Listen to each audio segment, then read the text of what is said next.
নমস্কার বন্ধুরা, আমি দেবদূত ঘোষ। যুক্তিতক্ক গপ্পে সম্পূর্ণ একটা নতুন পর্বে আজ আমরা উপস্থিত হয়েছি রাজ্য প্রতিবন্ধী সম্মেলনীর মাঠে। অপেক্ষা করছি এক্ষুনি এসে উপস্থিত হবেন সিপিআইএমের রাজ্য সম্পাদক মোহাম্মদ সেলিম। আজ আমরা আবার তার সঙ্গে আড্ডা দেব।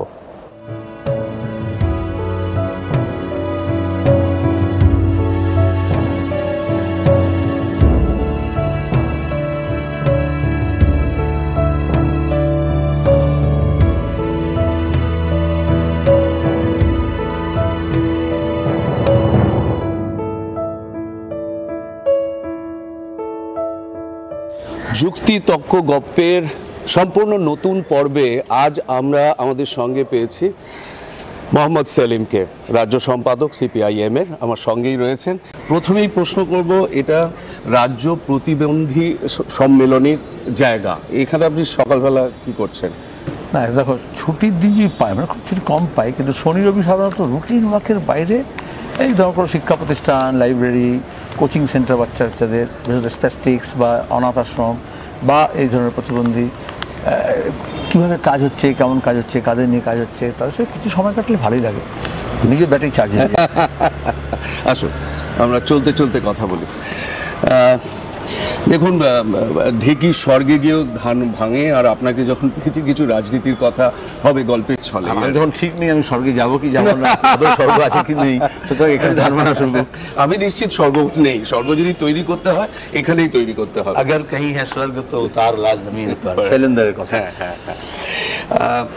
যে প্রশ্নটা খুব মনের মধ্যে ঘোরে সব সময়, সেটা হলো আমাদের দেশে সামনেই নির্বাচন রয়েছে, লোকসভা নির্বাচন। আমাদের দেশের যেটা মূল সমস্যা আমার মনে হয়, আমি যেহেতু থিয়েটারের কারণে মূলত সারা দেশেই ঘুরে বেড়াই, কিছু কিছু জায়গায় যাচ্ছি। এর মধ্যে কল্যাণীতে শো ছিল, আমাদের নাটক দেখতে এসেছেন মূলত 18 বছর 20 বছরের ওপরে কেউ নেই, তারপর 34 অনওয়ার্ডস আছেন আবার বয়স্করা। মাঝখানে একটা এজ গ্রুপ আমাদের 14-15 বছরের আমি মিস করছি।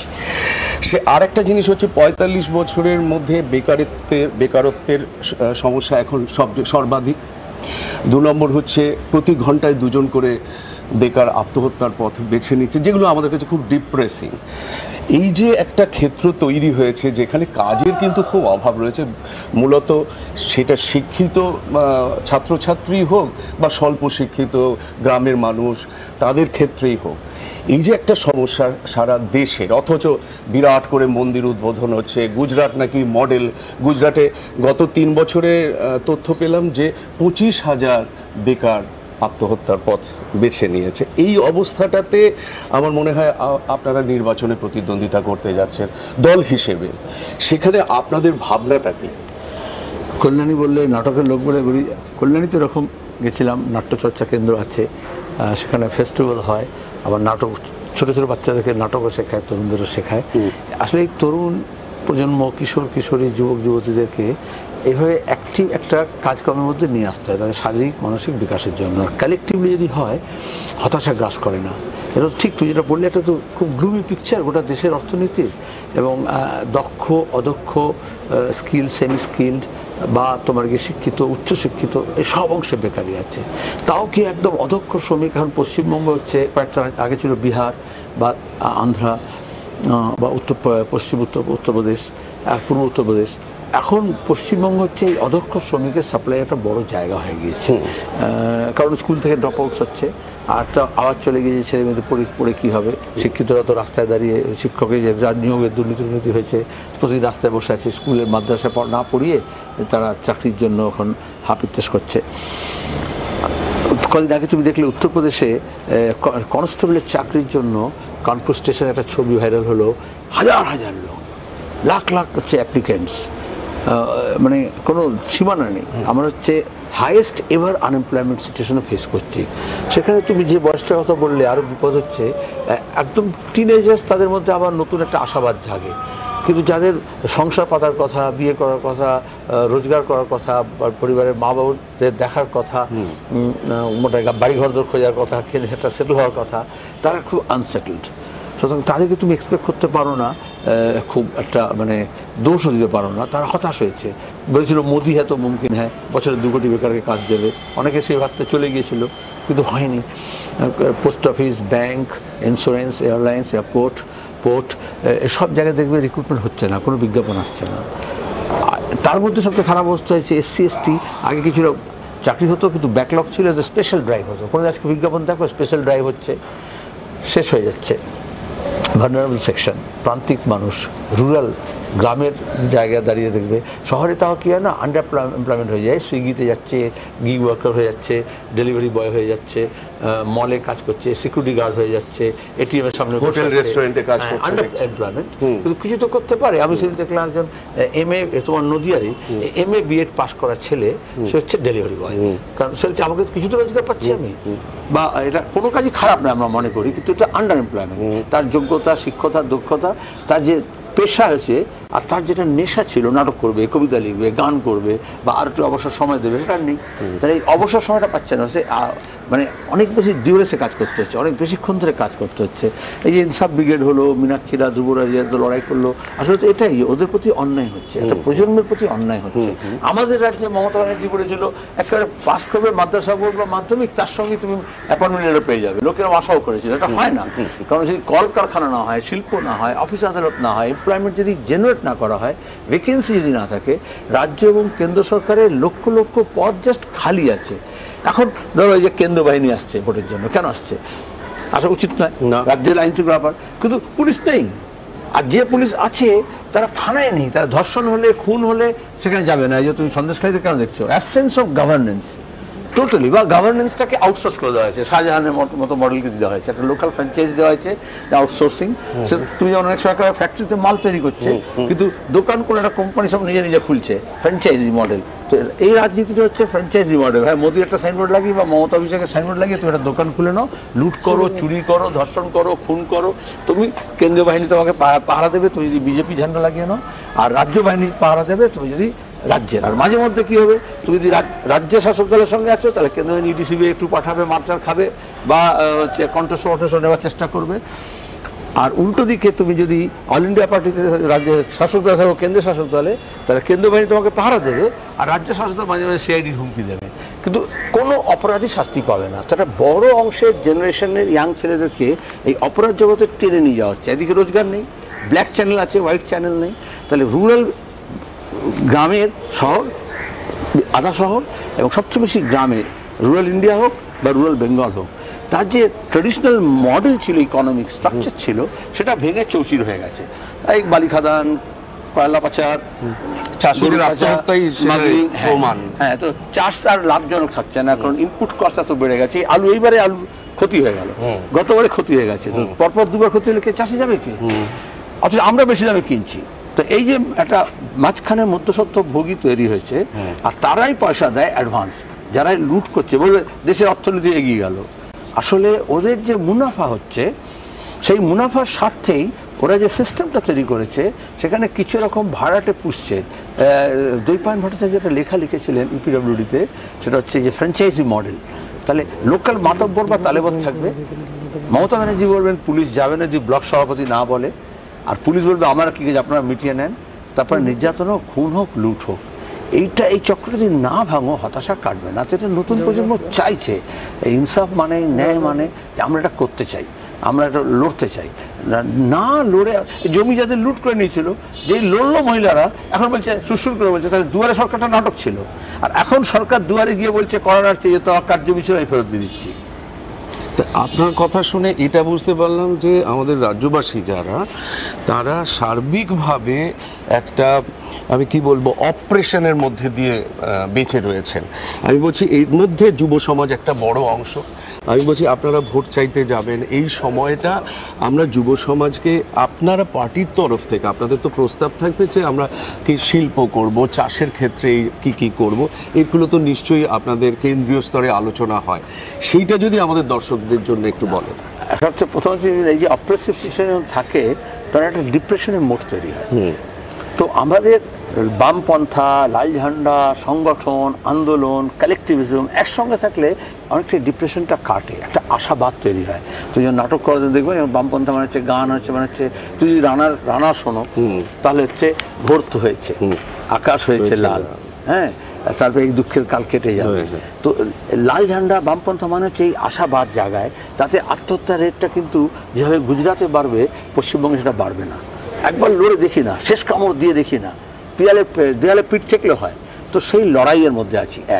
লড়াইটা কিসের?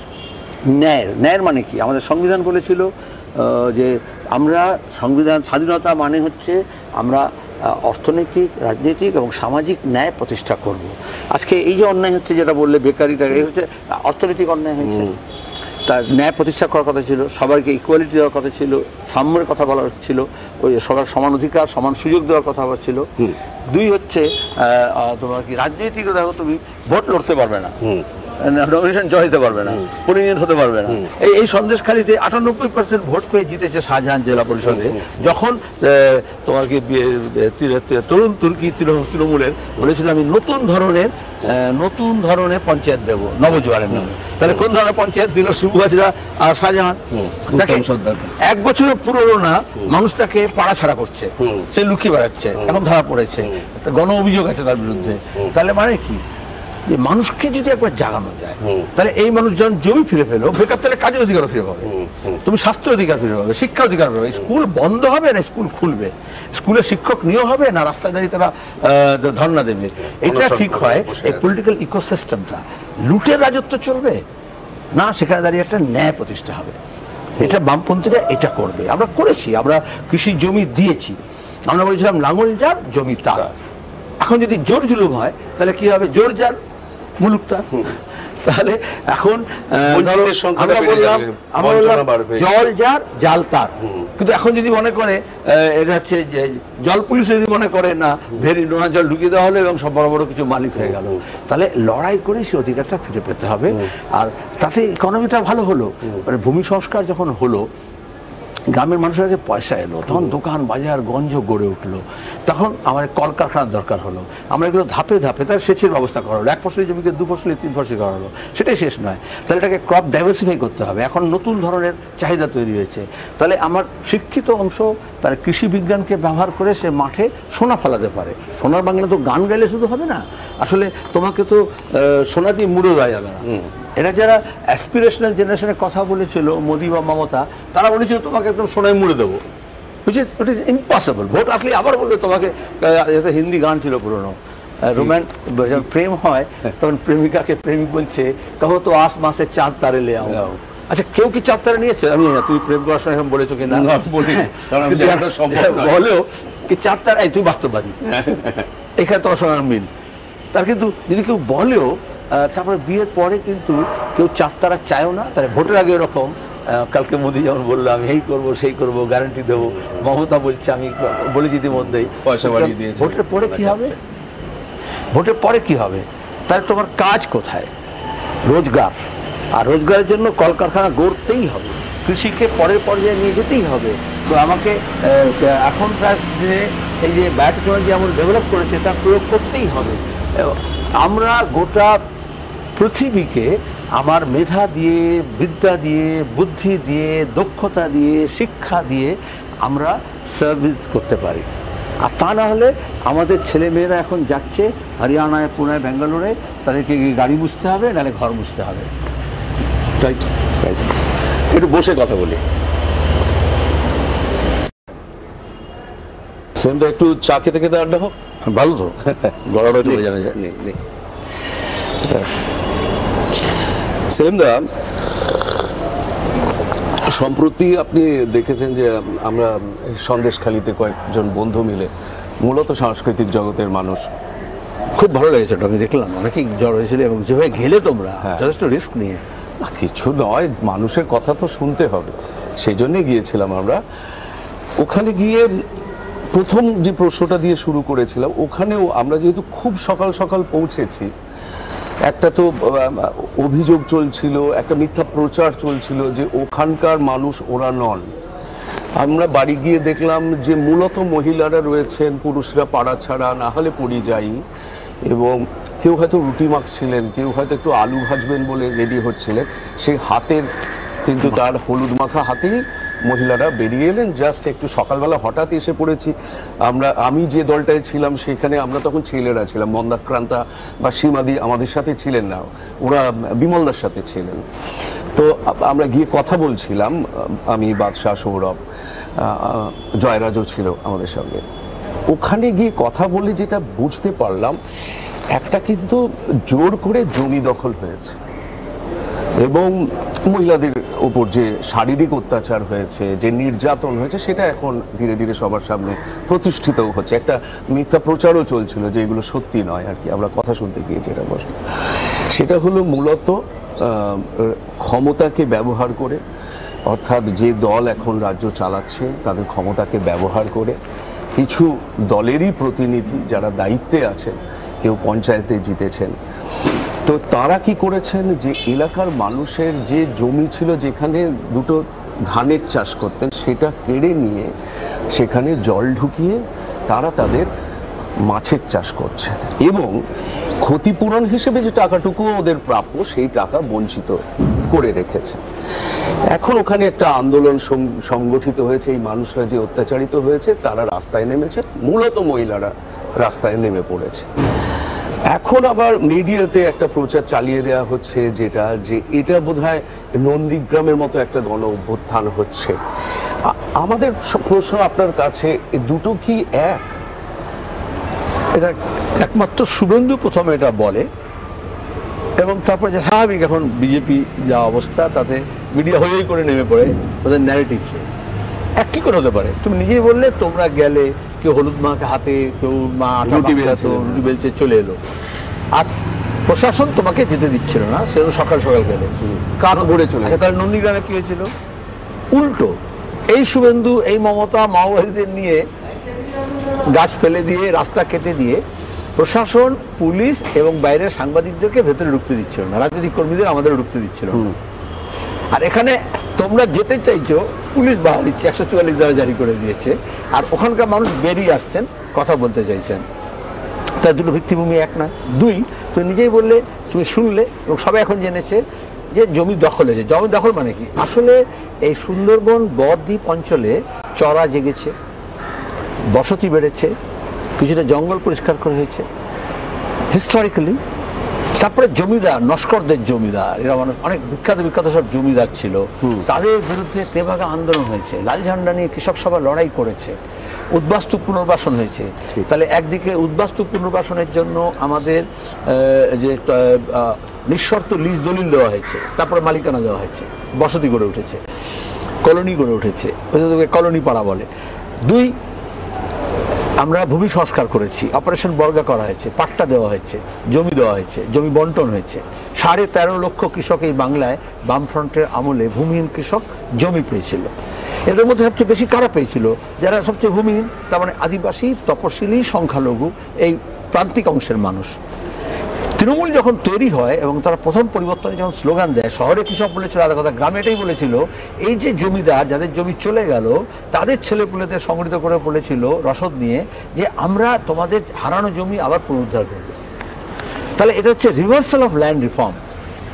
যে ভূমি সংস্কার হয়েছিল, এখন দেখবে ভূমি আইন, মমতা ব্যানার্জি নিজে সরকার জঙ্গলের জমি, দ্বীপের জমি, চরের জমি, বাঁধের জমি, সরকারি জমি, ওয়েস্ট ল্যান্ড, এই সব এখন আবার কর্পোরেটকে দিতে চাইছে, বিক্রি করতে চাইছে। এই জন্য আইন পাল্টেছে এবং ভূমি যে ল্যান্ড সিলিং ছিল সেটাকে কমিয়ে দিয়েছে। কলকাতা শহরে দেখবে ক্রমাগত গরিব মানুষের হাত থেকে, মধ্যবিত্ত নির্মাতার থেকে জমি যাচ্ছে এবং কনসেন্ট্রেট হচ্ছে কিছু বড় বড় প্রমোটার, সিন্ডিকেটের হাতে, ডেভেলপারদের হাতে। তার একটা মালিকানা প্রশ্ন, অর্থনৈতিক প্রশ্ন। জমি যখন লড়াই হয়, কৃষকরা যখন লড়ে, ওটা পৃথিবীব্যাপী যে কোনো আন্দোলন সংগ্রাম হয়, তখন মহিলাদেরকে ক্যাপটিভ করা হয়। শাসক শ্রেণী তার দ্বারা ক্ষমতাবান, তার ক্ষমতাকে রাখার জন্য দুর্বলকে আরও দুর্বল করার জন্য যখন ওরা সবল হওয়ার চেষ্টা করে, তখন বলে তোমার মেয়েকে তুলে নিয়ে যাবো, মেয়েকে তুলে নিয়ে যায় দাস প্রথার সময় থেকে। তখন হচ্ছে তোমার গিয়ে মাবুদের ইজ্জত নিয়ে খেলবো, ভয় দেখায়, রাত বিরতে ডাকে। তাহলে কী হয়, লোকে যাক গে ভাই আমার যাক, সম্পত্তি যাক, কিন্তু আমার ইজ্জত থাকুক, এটা সামাজিক একটা মূল্যবোধ। পরিবারে কী হবে, নাক কাটা যাবে, মেয়ের বিয়ে দিতে পারবো না, কেউ নেবে না, শ্বশুরবাড়ি নেবে না জানাজানি হয়ে গেলে। তখন এটা হচ্ছে মহিলাদেরকে অ্যাজ এ টুল ফর সাবজুগেশন, বশ্যতা স্বীকার করার জন্য একটা হাতিয়ার হিসেবে ব্যবহার করা হয় এই যুদ্ধে, সন্ত্রাসবাদের সময়। তাহলে আমাদের এখানে যে সন্ত্রাস শুরু করলো তৃণমূল, সেখানে সব জায়গায় আচ্ছা তৃণমূল এমপি বলেছিল না নদিয়াতে তোমাদের ঘরে ছেলে ঢুকিয়ে দেবো, এটা হচ্ছে। তাহলে তখন কিন্তু সিরিয়াসলি নেওয়া হয়নি। আমাদের মা বোনেদের ধরে যখন টান ছিল, তখন অনেকে মনে করছিল 34 বছর বামফ্রন্ট, যাক একটু তো করুক, লাল ঝান্ডা অনেক বার বেড়েছে। তো এইটা হচ্ছে বিজেপি, এটাকে কি হলো, ওটাকে যেমন এটাকে বলছে নন্দীগ্রাম, এরকম বলছে এটাকে বলছে হিন্দু মুসলমান। আচ্ছা তৃণমূল তো আসলে বিজেপি কে, এটা তো সব বাসি তৃণমূল, গতকাল বাজে তো তাকে সে তৃণমূলকে ডিফেন্ড করবে, তৃণমূলের ইডিওলজিকে ডিফেন্ড করবে, মোডাস অপারেন্ডিকে ডিফেন্ড করবে, কারণ ওরা একই কাজ করেছে, একই লুট করছে। যেখানে যেখানে এখানে এই সন্দেশখালিতে 98 সালে যখন প্রথম তৃণমূল তৈরি হলো আর বিজেপি সঙ্গে গেল, তখন পঞ্চায়েত পরিচালনা করেছে বিজেপি তৃণমূল যৌথভাবে, যেমন কলকাতা পুরসভা পরিচালনা করেছিল যৌথভাবে। যে পঞ্চায়েত বিজেপি তৃণমূল যৌথভাবে চালাচ্ছিল, সেই 5 বছরে আমাদের 27 জন কমরেড খুন হয়েছে সন্দেশখালিতে। তাহলে লাল ঝান্ডার শক্তিকে খর্ব করো। শুভেন্দু, মমতা, হচ্ছে মুকুল, এদের একটা যৌথ কর্মসূচি ছিল। অপারেশনটা যদি বলতে পারো অনেকটা এরকম যে একবার যদি লাল ঝান্ডার শক্তিকে কমিয়ে দেওয়া যায়, তাহলে এদের এই যে গরিব মানুষ যে অধিকার পেল, শিক্ষার অধিকার, জমির অধিকার, কাজের অধিকার, শান্তি থাকার অধিকার, সেটা কেনা যায়। আর সেটা যদি কেনা যায় তো সম্প্রীতিকে নষ্ট করতে হবে, নাহলে একটা লড়বে। আর তৃণমূলের কাজ করতে পারে না, তাহলে কে করলো? আমি গভর্নর পর্যন্ত দেখলাম কিছু বড় বড় লোকজনও তারা প্রথমেই বললো তাহলে নদী পথে এসেছিল, তাহলে হচ্ছে তোমার বাংলাদেশি হতে পারে বা রোহিঙ্গা হতে পারে। কেন বললো? অনেক সময় দেখবে পাড়ায়, মাফ করবেন আমাদের মা বোনেরা, ঝগড়া টগড়া করলে বাচ্চা ছেলেরা মা বা মাসি বলে, ওই বিদ্যাসাগর বলে গেছে যে আমার ছেলে এরকম করবে না। সে ছিল না মাসির পায়ে, এখন পিসির হবে আর কি, কান কামড়ে ছিল, তো তখন ডিফেন্ড করে। তো শুভেন্দু একটা বললো মানে পিসির হয়ে যে তৃণমূল এটা করতে পারে না, এই বাংলায় কোনো সন্ত্রাসী নেই, তো এই বাংলায় তো কোনো খুনোখুনি হতে পারে না, তাহলে ওই বাংলা থেকে এসছে। এটাকে বলে জেনোফোবিয়া, এটা ইসলামোফোবিয়াতে পরিবর্তন করা যায়, ওটাকে রোহিঙ্গা বললে, জিহাদি বললে। তাহলে আইটি সেল বিজেপি প্রথম দিন থেকে নেমে গেল। আচ্ছা যখন মহিলাদের ইজ্জত নেওয়া হচ্ছে, তাহলে তুমি নির্যাতনের বিরুদ্ধে বলো। তাহলে আসিফা হলেও তাই, হাতরাস হলেও তাই, হাঁসখালি হলেও তাই। কিন্তু রেসলাররা, কুস্তিগিরা যখন রাস্তায় ধরে ব্রিজভূষণ বিজেপির এমপির বিরুদ্ধে বলছিল, তখন এরা চুপ। মণিপুরে যখন মহিলারা উলঙ্গ হয়ে প্রতিবাদ করছে আমাদের সমাজের নগ্নতা দেখিয়ে আর ডাবল ইঞ্জিন সরকারের ব্যর্থতা দেখে, তখন প্রধানমন্ত্রী চুপ।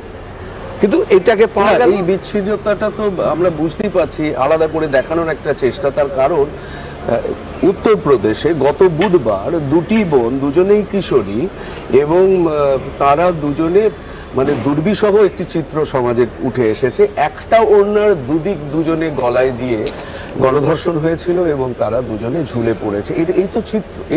আর এটা কিন্তু শুধু বুধবার, একটা গত বুধবার, কোনো বুধবার বাদ যাচ্ছে না যোগীর জামানায়, মধ্যপ্রদেশ হোক, উত্তরপ্রদেশ হোক,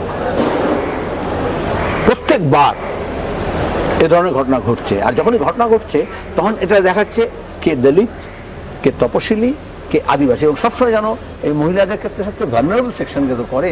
তোমার এখন অন্যরাও অনেক জায়গায় হয়, কিন্তু এই ধরনের শারীরিক নির্যাতনের শিকার হয় ইট ভাটার শ্রমিক। তুমি যখন সন্দেশগাড়িতে গেছো, ওই মহিলাদের বেশিরভাগ হচ্ছে ইট ভাটায় কাজ করে, পুরুষ শূন্য গ্রাম, কারণ কাজ নেই এখানে রাজ্যে, পরিযায়ী শ্রমিক, 100 দিনের কাজটা মূল রয়েছে। তাহলে এরা হচ্ছে সবচেয়ে ভালনারেবল তাদেরকে।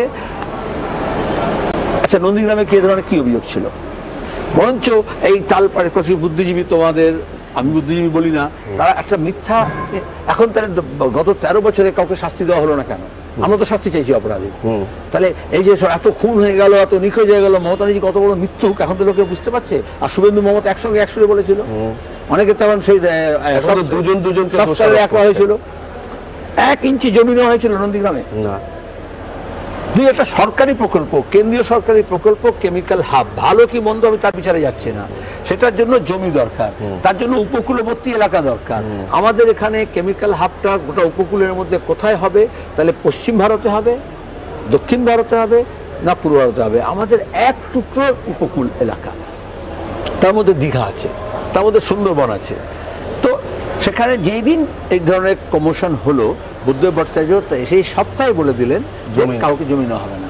তাহলে এখন যখন এই যে যখন জমির অভিযোগটা এলো, মমতা ব্যানার্জি নিজেই বলছেন যে আমরা ফেরত দিয়ে দেবো, ডিজি পুলিশ বলছে, তারপর ফেরতও কিছু দিচ্ছে।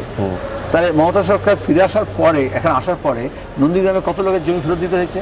আরে জমি যেখানে নেওয়াই হয়নি, তা তো শুভেন্দু দেখাতো, একটা ছবি দেখাতো যে আমি এই জমিগুলো ফেরত দিলাম সরকারি থেকে, একটা জমি তো নেওয়াই হয়নি। তাহলে একটা হোক্সের ওপরে, মিথ্যাচারের ওপর করা হয়েছিল। আমাদের কিছু ভুল ত্রুটি ছিল, সেটা স্বীকার করতে হবে, কিন্তু এটা কম্পারেবল নয়। You can't compare between an orange and apple. 2, 3 হচ্ছে ওরা বলেছিল সিবিআই তদন্ত চাই। নন্দীগ্রামে সিবিআই তদন্ত হয়েছিল, মমতা ব্যানার্জি সেই সিবিআই তদন্তের রিপোর্ট অনুযায়ী কটা প্রসিড করলেন? আমরা বলছি অপরাধীকে শাস্তি দাও। তাই নন্দীগ্রামে যদি ওরা বলেছিল বুদ্ধদেব ভট্টাচার্যের ধুতি আর জামা হচ্ছে রক্তের দাগ আছে, সিবিআই কি বলেছে? এরা ইচ্ছে করে নিয়ে আসছে। আবার বললাম, যে কারণে রোহিঙ্গা নিয়ে আসছে, শাহজাহান নয়, উত্তম সর্দার নয়, সেই কারণে ওরা সন্দেশখালী থেকে নন্দীগ্রামে যেতে চাইছে।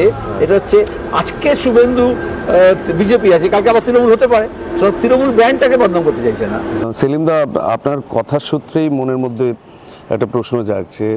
বলছি যে সম্প্রতি অধ্যাপক, নাট্য ব্যক্তিত্ব রুদ্রপ্রসাদ সেনগুপ্ত একটি কথা বলেছেন, মানে আমাদের প্রিয় রুদ্রদা। সেটি হলো, এই যে মানুষ যারা আছেন, যাদের কোনো দর্শন নেই, সেভাবে শিক্ষার আলো পাননি, তারা যখন বেশ খানিকটা টাকা পেয়ে যায়, তাদের হাতে যখন যথেষ্ট অর্থ চলে আসে, তখন এই টাকার খিদেটা মেটার পরই নাকি তাদের মধ্যে আরও অন্য কিছু পাওয়ার লোভগুলো বাড়তে থাকে। এটা সম্পর্কে আমি শুধু এটুকু বলবো, ঠিকই, কিন্তু এটা শিক্ষা দিয়ে হয় না, সংস্কৃতি দিয়ে হয়, একটা মূল্যবোধ থেকে হয়, সামাজিক পারিবারিক মূল্যবোধ থেকে হয়, আর তার ব্যক্তিগত চরিত্র থেকে হয়। সবসময় যে শিক্ষিত হলে ভালো হবে এমন কোনো কথা নেই। আবার আজকাল তো শিক্ষিত মোদি বা মমতাকে তুমি দেখছো, কার ডিগ্রি কি আছে তার কোনটা আসল কোনটা নকল সেটাও বোঝা যাচ্ছে না। এখানে অনেক, ওই গ্রামে তুমি দেখবে অনেক অশিক্ষিত মানুষ আছেন, হয়তো স্কুলের মুখ দেখেননি, তার কতগুলো বোধ, বুদ্ধি, বাস্তবতা আছে, কতগুলো মূল্যবোধ আছে, ভ্যালু সিস্টেম কাজ করে। আবার এটাও ঠিক, যদি সে একটু শিক্ষিত হয়, তাহলে যখন একবার টাকা পয়সা পায়, এটা বলে ফাইন্যান্স ক্যাপিটাল যখন হয়, তখন সে সোশ্যাল ক্যাপিটাল বিল্ড আপ করতে চায়। তখন একটু স্কুল কলেজে সভাপতি হলো, সম্পাদক হলো, বা হচ্ছে পেন্টিং এক্সিবিশন করলো, কালচারাল ভ্যালুস তৈরি করতে চায়, একটা স্পন্সর করলো, পেন্টিংস কিনলো। তাহলে ফাইন্যান্স ক্যাপিটাল থেকে সে আস্তে আস্তে, ফাইন্যান্সিয়াল থেকে যে ক্যাপিটাল তৈরি হলো তার পুঁজি, সে সামাজিক পুঁজি, আবার ভোটে দাঁড়াতে চায়, রাজনৈতিক পুঁজি বা সাংস্কৃতিক পুঁজি তৈরি করতে চায়। আর অন্য একটা অংশ যে মূল্যবোধটা আছে, যেটা তুমি বললে, যেটা রুদ্রবাবু বলেছেন, তখন হারামের টাকা, মেহনতের টাকা নয়, প্রথম কথা হচ্ছে শিক্ষা নয়, হারামের টাকা, পড়ে পাওয়া টাকা, লুটের টাকা, সেটা দিয়ে কী করবে? তুমি শোলে সিনেমা দেখো নি, যখন তোমার গিয়ে ডাকাতি করে নিয়ে আসে, তারপরে বাসন্তী নাচ, তখন হচ্ছে একটা মোচ্ছবের মতো অবস্থা হয়। তাহলে এখানে তৃণমূল কংগ্রেস দল, এই দক্ষিণ চব্বিশ পরগনা তুমি দেখেছো, উত্তর চব্বিশ পরগনা প্রতিষ্ঠা দিবসে বার ডান্সারদের নিয়ে এসে নাচতো। তাহলে ও হচ্ছে কলেজের, ওদেরই নেত্রী, যুবনেত্রী, মানে টলিউডের গিয়েছেন, তারপর বলছে আমার মলেস্টেশনের শিকার হয়েছি কলেজের ফাংশনে। তাহলে এটা হচ্ছে ভ্যালুস।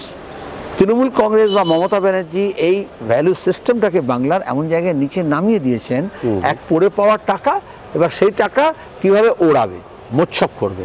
তাহলে তোমার গিয়ে বার বা ডান্সার, এটা হচ্ছে আরবান এলাকায়, আর তাহলে যদি রুরাল এলাকা হয়, সেখানে তোমার মা বোনেদের টানছে।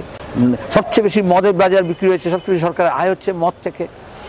একটা আগে একটা কবিতা ছিল না, সে পাত্র মন্দ নয়, তো হচ্ছে ছড়া দিয়ে, তারপরে সে কোনো অপরাধী অপরাধ নয়, মমতা সামান্য ঘটনা ঘটে, কিন্তু পেঁয়াজ খায় কেন? কারণ মাংস খায় বলে, মাংস খায় কেন? মদ খায় বলে, মদ খায় কেন? তখন এই যাকে এত সেলিমদা, দু একটা প্রশ্ন আমাদের, আপনার আগের এপিসোড যখন টেলিকাস্ট হয়েছে, মানুষ যখন দেখেছেন, দু একটা প্রশ্ন এসেছে, আমি একটা দুটো প্রশ্ন ক্ষমা চেয়ে নিই। আমরা আগের এপিসোডের পরে তুমি বলেছিলাম, আমরা বলেছিলাম এটা প্রথম পর্ব, দ্বিতীয় পর্ব হবে, তো মাঝখানে এত ঝড় ঝঞ্ঝা রাজনীতি চলছে, তুমি ইচ্ছা প্রকাশ করলো, আমি ঠিক সময় বার করতে পারিনি। এরকম হালকা চালে কথা না বললে তো হবে না, দৌড়ঝাপটা একটু বেড়ে গেছে। যাক গিয়ে আমি ক্ষমা চেয়ে নিচ্ছি দর্শকদের কাছ থেকে, যে অনেকদিন অপেক্ষা করতে হলো। হ্যাঁ, আমিও ক্ষমা চেয়ে নিচ্ছি, কারণ আমার আরো চেষ্টা করা উচিত ছিল কি করে সেলিমদার সঙ্গে বসা যায়, একটু আড্ডা দেওয়া যায়, কিন্তু সত্যি আড্ডার সুযোগ আমাদের ব্যস্ত শিল্পী, তোমার কথা বললাম না। কলকাতা থেকে অরুণাভ মিত্র প্রশ্নটি পাঠিয়েছেন, সুপ্রিম কোর্টের নির্দেশে বাতিল হলো ইলেকটোরাল বন্ড, প্রথম থেকেই বামপন্থীরা এর বিরোধী ছিল, এই যে সুপ্রিম কোর্টের যে নিদান, এটা আপনি একজন বামপন্থী হিসেবে কিভাবে দেখেন?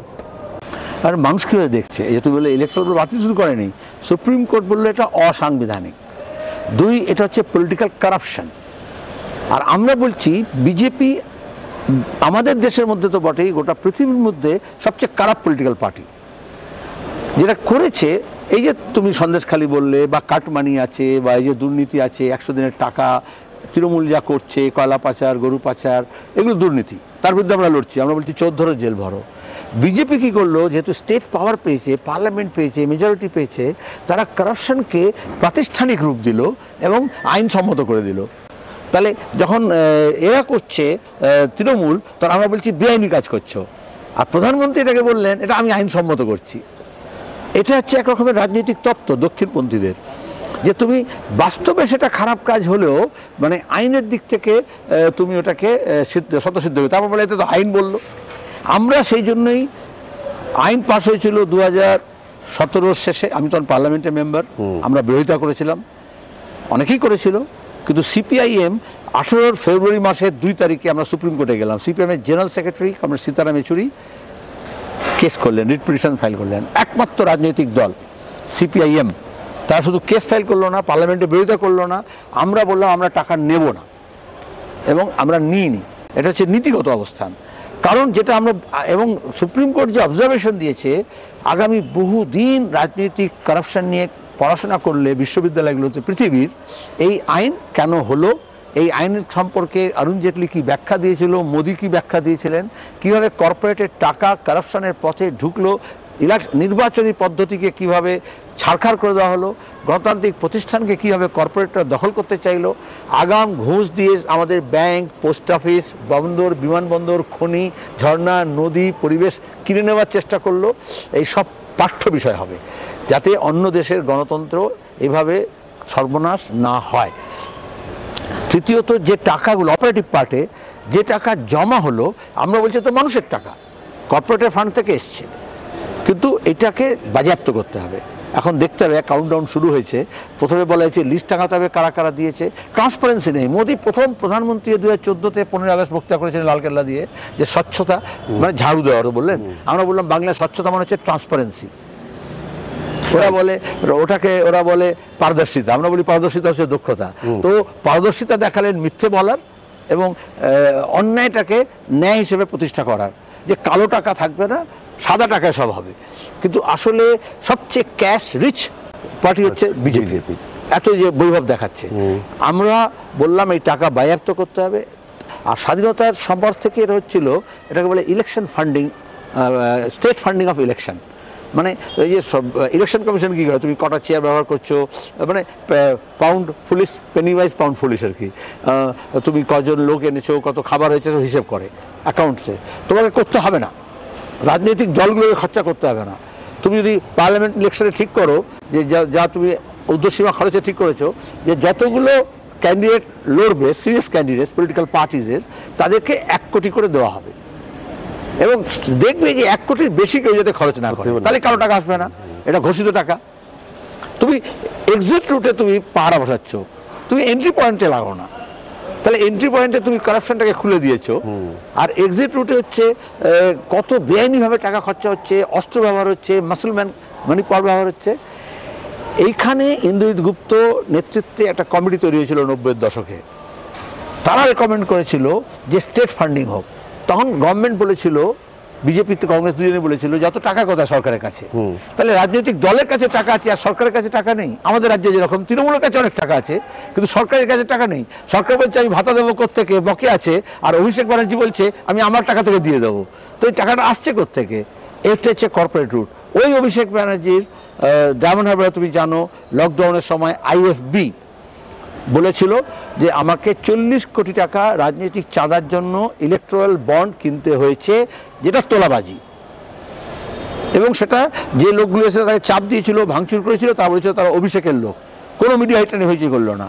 আইএফবি কেন? তুমি কলকাতার লোক, তুমি দেখবে কয়েক বছর ধরে আইএফবি চিংড়ির ছবি দিয়ে হোর্ডিং লাগাতো, সবচেয়ে বেস্ট কোয়ালিটির প্রন। তাহলে এই প্রনগুলো কোথায় তৈরি হয়?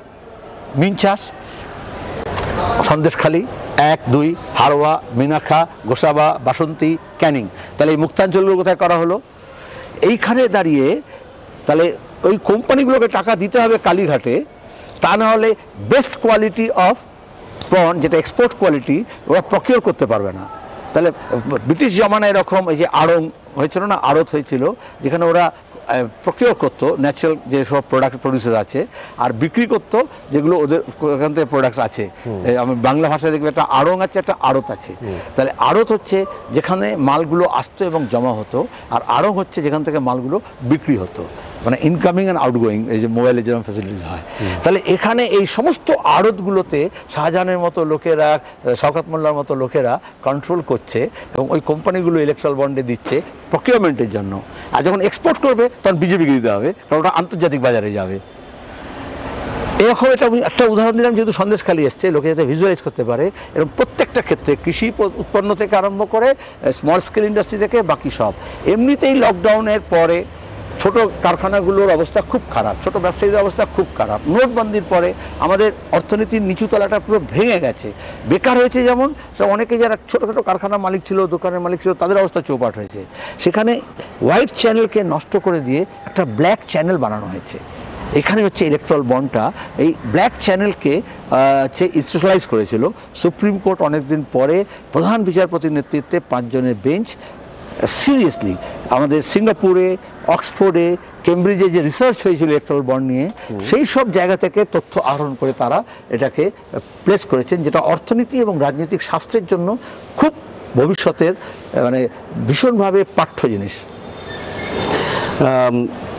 আলোচনা শেষ দিকে আমরা চলে এসেছি। লিন্দা, একটা বিষয় আমাকে ভাবায়, সাম্প্রতিক অতীতে দেখছি যে সাংবাদিকদের উপরেও শাসকের খাড়া নেমে আসছে, সেটা প্রবীর পুরকায়স্থ হোক বা কাপ্পান সিদ্দিকী কিংবা গৌরী লঙ্কেশকে তো আমরা ভিডিও দেখতে পেয়েছি যে বাড়ির সামনে কিভাবে গুলি করে হত্যা করা হয়েছে। পরদিনই রবিশ কুমার খুবই ভোকাল হয়েছিলেন কেন্দ্রীয় সরকারের বিরুদ্ধে।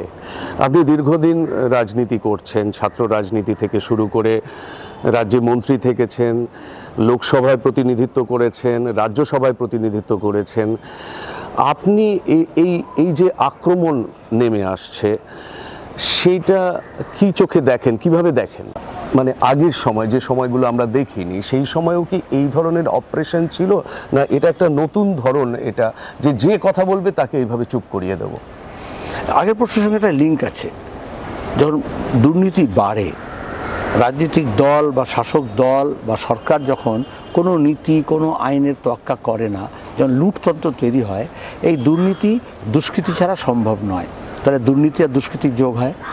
সেই দুষ্কৃতিকে দমন করার বদলে প্রশাসন, পুলিশ, তারা হচ্ছে তাদেরকে পাহারা দিচ্ছে, এবং সাধারণ মানুষ যে প্রশ্ন করবে, এই সাঁড়াশি আক্রমণ যেটা বললে, এটা শুধু বিরোধীদের ওপরে নয়, তাহলে যে প্রশ্ন করবে। তানিয়া ভারদ্বাজ যখন প্রশ্ন করেছিল, আজকে সাগরিকাকে মমতা ব্যানার্জি এমপি করেছেন, তার শোতে ছিল, যদি মমতা উঠে চলে গেলেন বললেন মাওবাদী, মার্ক্সবাদী, এসএফআই, কেন বললেন? প্রধানমন্ত্রী একটা প্রশ্ন 10-14 বছরে নেননি, যখন গুজরাটের মুখ্যমন্ত্রী ছিলেন তখন থেকে। আর মমতা ব্যানার্জি তো প্রশ্ন করলেই বলেন যে সারের দামের কথা যখন বলেছিল, বলে হচ্ছে মাওবাদী, ধরে দিয়েছে শিলাদিত্যকে। তাহলে এটা কন্ট্রোলকে রোধ করা হয়, ইমার্জেন্সি করে অফিসিয়ালি করা হয়েছিল, আর মোদি মমতার জমানায় এটাকে আনঅফিসিয়ালি করা হয়েছে। আরও দুষ্কৃতি যোগ থাকার ফলে গৌরী লঙ্কেশকে খুন করা হলো, সাংবাদিক এবং সমাজকর্মী, ভোকাল লেখিকা। একইভাবে গোবিন্দ পানসারেকে, যে হচ্ছে হিস্টোরিয়ান, বিজ্ঞানের কথা বলতেন, এরকম ডাভলকর জনবিজ্ঞানের কথা বলতেন, এদের যে খুন করা হলো, এটা হচ্ছে অন্যদেরকে শায়েস্তা করার জন্য। তুই দেখবি যখন কোনো বাড়ি তৈরি হয় না, একটা কাককে মেরে আর ওপরে বাঁশ দিয়ে ঝুলিয়ে দিত, কারণ তাহলে অন্য কোনো কাক এসে ঠোকর মারবে না ছাদ পেটাই যখন হবে। তো এইভাবেই বাকিদেরকে বলা হয় যে খুব সাবধান। এই জন্য সিদ্দিক কাপ্পান যখন হাতরাসের ঘটনার পরে কেরল থেকে গেল সাংবাদিকতা করতে, এইভাবে কাশ্মীরে যখন 370 ভাঙলো, গোটা রাজ্যটাকে বন্দি করা হলো, তখন দাঁড়িয়ে কিন্তু ওখানকার কাশ্মীর টাইমস, ওখানকার সাংবাদিক, ওখানকার সম্পাদক তালা ঝুলিয়ে দেওয়া হলো, জেল দিয়ে দেওয়া হলো, পুরো ওটাকে বন্দি করা হলো। আজকে পশ্চিমবঙ্গে তাই হচ্ছে, একটার পর একটা সাংবাদিককে পুলিশ দেখছো। শাহজাহানকে যখন নিয়ে যাচ্ছে মনে হচ্ছে কি বলে, স্যালুট করে না, গান স্যালুট নাকি, ওটার জন্য নিয়ে যাচ্ছে, বঙ্গরত্ন পুরস্কার দেওয়ার জন্য। আর যখন সাংবাদিককে ধরছে তখন ও ক্যামেরা নিয়ে বলে যাচ্ছে, ছবি উঠছে আর নিয়ে বুম নিয়ে বলে যাচ্ছে, আর পেছনে পুলিশ তাকে তাড়া করছে।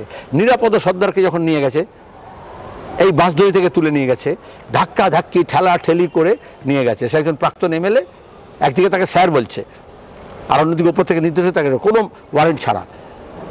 আর যখন 56 দিনের পরে,